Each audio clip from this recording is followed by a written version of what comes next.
देखिए यूके वालों के लिए ना खास तौर पे जिनकी डिग्री कंप्लीट होगी है, सबसे बेस्ट तो ये है कि वो जर्मनी के लिए अप्लाई करें। जर्मनी में 1 साल का जॉब सीकर वीज़ा, जिसको अपॉर्चुनिटी कार्ड भी कहते हैं, चांसन करते वीज़ा भी कहते हैं। तो ये तो एक स्ट्रेट फॉरवर्ड जो केयर के वीज़े हैं, केयर के वीज़े उन्होंने 2028 तक बिल्कुल बंद कर दिए। पिछले 3 सालों में यानी 2 में मेरे साथ जिया साहब मौजूद हैं और काफ़ी अर्सा इंग्लैंड में गुजार कर आए हैं। आज टॉपिक पे बात करूंगा इंग्लैंड। ILR जो है वो यूके ख़त्म करने जा रहा है और अब जो नए स्टूडेंट पाकिस्तान, इंडिया, बांग्लादेश से यूके का रुख कर रहे हैं तो क्या उनके लिए बेनिफिट होगा, क्या वो पासपोर्ट तक पहुंच सकेंगे, क्या उन्हें उनके वीज़े एक्सटेंड होंगे, इतना खर्चा करने के बाद उनका इंग्लैंड में फ्यूचर क्या। शुक्रिया। अच्छा, आपने माशाल्लाह मास्टर्स किया है यूके से, तो बहुत बड़ी एशियन कम्युनिटी को आप वहाँ जानते हैं, चाहे इंडिया से हो या पाकिस्तान से हो। मुझे बताएं अभी यूके में करंटली क्या सिचुएशन है?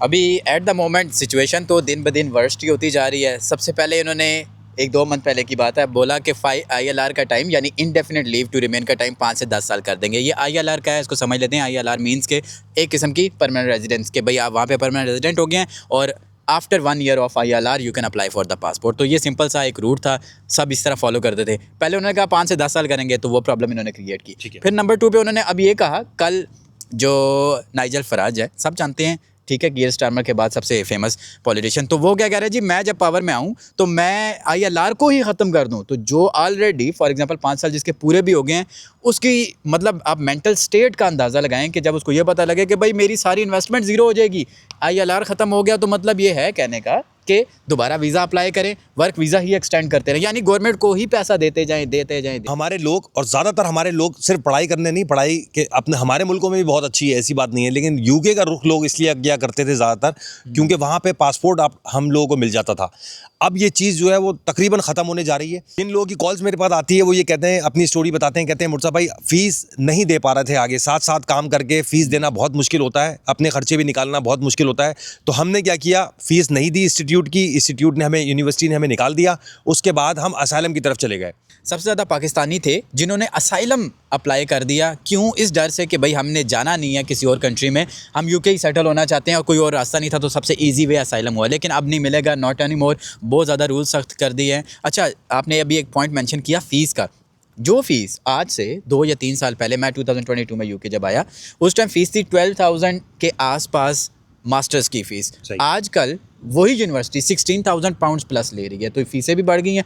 एक तो पैसे इतने अरेंज करना मुश्किल और ऊपर से फिर जब आओ तो फिर जॉब्स के अलग चैलेंजेस। तो ये सारे मसाइल दिन ब दिन नहीं हो रहे हैं। इसका मतलब ये है कि अब वो तमाम मेरे पाकिस्तान, इंडिया, बांग्लादेश के स्टूडेंट्स अगर आना चाहते हैं इंग्लैंड में, ये सोच के कि पढ़ने के साथ साथ पासपोर्ट ले लेंगे, तो अब ये मेरे दोस्तों मुमकिन नहीं है, सारे पैसे ख़राब होंगे। मुझे ये बताएं कि अगर ये ILR ख़त्म करते हैं ये लोग, तो इससे इफ़ेक्ट कौन कौन होगा? जो लोग अभी नए आए हैं, नए वीज़ों पे, उनके साथ मसला होने वाला है, या जो लोग ऑलरेडी इंग्लैंड में हैं और उनका टाइम पीरियड हो चुका है, उनको भी रिवोक करेंगे ये लोग? अच्छा देखिए, जो नए आने वाले हैं वो तो ज़रूर जो है ना इस फेरे में आ जाएंगे, प्रॉब्लम में आ जाएंगे। जो ऑलरेडी हैं उन पे भी अप्लाई किया जा सकता है। अच्छा, ये अब अप्लाई कब से होगा, इसकी डिटेल्स क्या है, ये अभी आना बाकी है। जिस तरह पहले यूके ने वाइट पेपर पब्लिश किया, बताया कि ये हमारी इमिग्रेशन की चेंजेस प्रपोजल दिया, ठीक है, तो अब आस्ता आस्ता उन्होंने अप्लाई करना शुरू किया। फॉर एग्जांपल जो केयर के वीज़े हैं, केयर के वीज़े उन्होंने 2028 तक बिल्कुल बंद कर दिए। पिछले 3 सालों में यानी 2020 से 21, 22 और 23 तक केयर के वीज़ों पर बहुत लोग आए, इनको इस वीज़े कैटेगरी को मिस यूज़ किया, तो उन्होंने क्या किया, इसको बिल्कुल ही सिरे से बंद कर दिया। अब ILR पे क्या ये एक्शन लेते हैं, ये अभी हमें वेट करना है, देखना है। अच्छा, मुझे ये बताएं, क्योंकि आपने वहाँ से मास्टर्स किया है, तो वहाँ जो आपके बैचमेट थे, जो क्लासमेट थे, उनका क्या पॉइंट ऑफ व्यू था यूके के हवाले से? क्या सोचते हैं आप और वो लोग जो अभी भी वहाँ हैं? कई स्टूडेंट्स तो आप बताते हैं अभी वहीं मौजूद हैं। यस। अच्छा, मैंने मास्टर्स 2022 सितंबर में मैं गया, 1 साल का मास्टर्स और 1 साल की प्लेसमेंट ईयर मेरा था। मैंने QS में, जो वर्ल्ड रैंकिंग इशू करती है यूनिवर्सिटीज़ की, उस कंपनी में 1 साल जॉब की। लेकिन मैंने PSW नहीं लिया, मैं उससे पहले ही आ गया, क्योंकि एक तो PSW की फ़ीस और बाकी स्पॉन्सर्ड जॉब ना हो तो बिल्कुल बेवकूफ़ ना बात है वहाँ रहना। उसकी रीज़न ये है कि आपको वर्क परमिट ख़रीदना पड़ता है, जो कि विच इज़ वेरी इलीगल, नहीं करना चाहिए, वो बहुत कॉस्टली है। 20,000 pounds is the average price, और आजकल क्योंकि डिमांड ज़्यादा है तो इसलिए 25,000 पाउंड आप लगा लें, 25,000 पाउंड्स। अच्छा, मैंने ये यूट्यूब से ये भी सुना कि 25,000 पाउंड देने के बाद भी वो कंपनी फिर ब्लैक लिस्ट निकल आई, कंपनी बंद हो गई, हो सकता तो वो कह रहे हैं वो सारे पैसे ख़राब हो गए।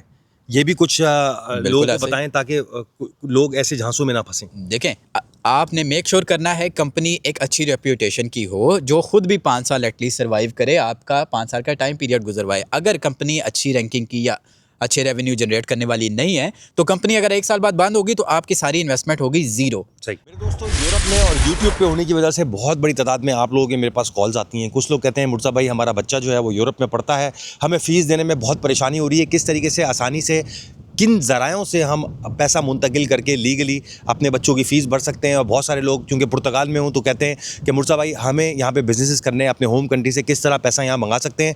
तो मेरे प्यारे बहन भाइयों, अब आपकी मुश्किल परेशानी ख़त्म हो गई है। उसकी वजह यह है कि टैप टैप सेंड के थ्रू आप बासानी लीगली तौर पे अपना पैसा अपने पास मंगवा सकते हैं बगैर किसी परेशानी के।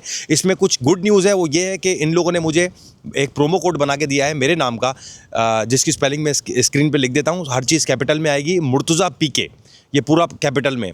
इसको प्रोमो कोड को यूज़ करते हुए फर्स्ट टाइम में आप अगर यूरोप में रहते हैं तो आपको 10 यूरो, अगर आप इंग्लैंड में रहते हैं तो आपको 10 पाउंड, अगर आप यूएई में रहते हैं तो आपको 25 दिरहम, अगर आप ऑस्ट्रेलिया में रहते हैं तो 30 ऑस्ट्रेलियन डॉलर, अगर आप अमेरिका में रहते हैं तो 20 अमेरिकन डॉलर, अगर आप कनाडा में रहते हैं तो 20 कैनेडियन डॉलर। मेरे दोस्तों, प्ले स्टोर पे जाके टैप टैप सेंड की ऐप डाउनलोड करें, मेरा प्रोमो कोड यूज़ करें और बोनसेस एंजॉय करें। मेरे दोस्तों, सबसे आसान और सबसे सेफ और सबसे बेहतरीन तरीका है ये अपने प्यारों को पैसे भेजने का। ठीक है, होम ऑफिस आपको टाइम देगा मे बी 60 डेज़ का, 30 डेज़ का, लेकिन उसमें आपने नया स्पॉन्सर ढूंढना है। तो नया स्पॉन्सर जब आप पहली दफ़ा नहीं ढूंढ सके तो दूसरी दफ़ा भी बहुत मुश्किल होगा। मैं नामुमकिन नहीं कह रहा, लेकिन बहुत डिफिकल्ट होगा कि आप नहीं ढूंढ सकते और फिर दोबारा पैसे देंगे स्पॉन्सर लेने के लिए। सो दिस इज़, देखें, जब भी कोई आता है सबसे पहले तो यही सोचता है भाई मैंने फैसला बिल्कुल ठीक किया, लेकिन अभी वो आके बिल्कुल परेशान हुए क्योंकि PSW यानी पोस्ट स्टडी वर्क वीज़ा जो है वो अब मोस्टली स्टूडेंट्स का टुवर्ड्स एक्सपायरी है। तो वो कह रहे हैं क्या करें। अब कुछ स्टूडेंट्स जिनका मतलब ज़री बात है मेरा डायरेक्टली कॉन्टैक्ट है, वो कह रहे हैं हम दोबारा मास्टर्स में एडमिशन एक और मतलब डिग्री कर ले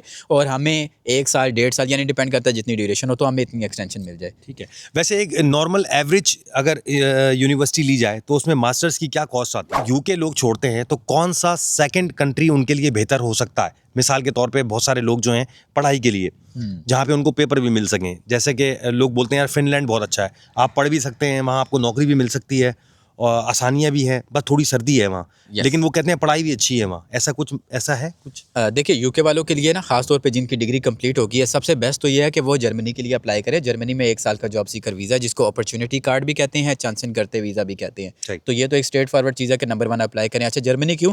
लैंग्वेज बैरियर तो है बट वहाँ जॉब्स भी हैं और ढूंढने से मिलती हैं, आसानी से नहीं मिलती, बट लैंग्वेज थोड़ी सीखो तो जॉब्स भी मिलती हैं और सेकंडली टुवर्ड सेटलमेंट भी बंदा जाता है बहुत जल्दी। अगर ब्लू कार्ड की रिक्वायरमेंट आप पूरी करते हैं यानी 44,000 यूरोस प्लस की आपको सैलरी मिल जाती है तो after 36 months you are eligible to apply for PR। ये अब यूके तो नहीं देता ना ऐसा ऑप्शन। अच्छा, फिनलैंड की बात की जाए, फिनलैंड में भी इंग्लिश बहुत ज़्यादा कॉमनली बोली जाती है, आपकी बात बिल्कुल ठीक है, लेकिन जॉब मिल जाए तब वहाँ पे पाथ ईजी है। लेकिन कहने का मकसद ये है कि अगर मास्टर्स दोबारा यूके में करना है उससे बेहतर है कि आप यूरोप के किसी कंट्री में आओ। देखो, अब मेरे पास भी US का 5 ईयर्स का मल्टीपल एंट्री वीज़ा है, बट प्रॉब्लम इज़ वहाँ जाके मैं क्या करूँ, फिर से स्टडी, फिर से स्ट्रगल। अभी उन्होंने H1B वीज़ा, आपको पता होगा H1B वीज़ा की भी बिल्कुल मुश्किल कर दी। मुश्किल क्या सर, बंद ही कर दिया है। $1 लाख कर दिया इन लोगों ने। $1 लाख फीस कर दी जो कि पहले 1,000 डॉलर्स थी सिर्फ ना। तो लोग तो एमिरेट्स की फ्लाइट पे ऑन बोर्ड हुए भी उतरे हैं इस अनाउंसमेंट के बाद। तो कहने का मकसद ये है कि ऐसे कंट्री की तरफ जाएं जहाँ पे सेटलमेंट हो और यूरोपियन कंट्रीज इस टाइम कंपैरेटिवली बेहतर हैं। फॉर एग्जांपल पुर्तगाल भी हो गया, स्पेन भी हो गया, जर्मनी भी हो गया। ये डिपेंड करता है कि आपकी प्रोफाइल कैसी है, कहाँ आप जाना चाहिए। चाहे आप आएँ या ना आएँ, बैकअप के तौर पे शेंजन टूरिस्ट वीज़ा अप्लाई कर दें। अपने पासपोर्ट पे हर वक्त आपका शेंजन टूरिस्ट वीज़ा लगा हुआ होना चाहिए। इन केस अगर आपके पास एक्सटेंशन आपको नहीं मिलती, एक मेरे स्टूडेंट, मैं यूनिवर्सिटी का नाम नहीं मेंशन करूँगा, बट यूनिवर्सिटी ने पहले कहा था हम इंस्टॉलमेंट में फ़ीस लेंगे, लेकिन उन्होंने नहीं ली। ठीक है, यूनिवर्सिटी ने कहा पूरी फीस जमा करवाओ, स्टूडेंट नहीं करवा सका और उसको ईमेल कर दी भाई आपके पास 60 डेज़ हैं, यू कैन लीव।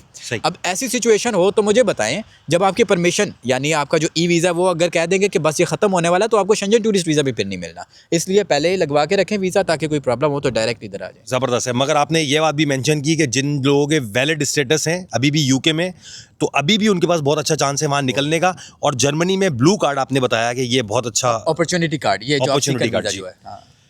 इसके अलावा कुछ कहना चाहेंगे? बस इसके अलावा मैं यही कहूँगा कि बैकअप हमेशा रेडी रखा करें। लाजमी नहीं होता कि अब पॉलिसीज़ हमारे फेवर में हों, अक्सर फेवर में नहीं होती। 2 वीक्स पहले की बात है, एंटी इमिग्रेशन प्रोटेस्ट, जिसमें मतलब मे बी 1 लाख से ज़्यादा लोगों ने, ब्रिटिश लोग जो आए, जिन्होंने कहा कि इमिग्रेशन फजूल चीज़ है, एंटी इमिग्रेंट प्रोटेस्ट है। तो भाई ऐसी अगर सिचुएशन आ जाती है, हम ट्रबल में आते हैं, हमने इतने पैसों की इन्वेस्टमेंट किया, तो अपना लॉन्ग टर्म प्लान बना के रखें। बैकअप पे वीज़े अमेरिका का भी अप्लाई करें, जाए ना जाए अलग बात है, बट वीज़ा होना चाहिए और शेंजन का भी वीज़ा लगा के। जी मेरे दोस्तों, इनका भी यूट्यूब चैनल है, उसका लिंक मैं अपने डिस्क्रिप्शन पे दे दूंगा। अगर आपको मजीद कोई इन्फॉर्मेशन चाहिए तो आप इनसे वहाँ पे कांटेक्ट कर सकते हैं। अपना बहुत ख्याल रखें, इंशाल्लाह अगली वीडियो में आपसे मुलाकात होगी।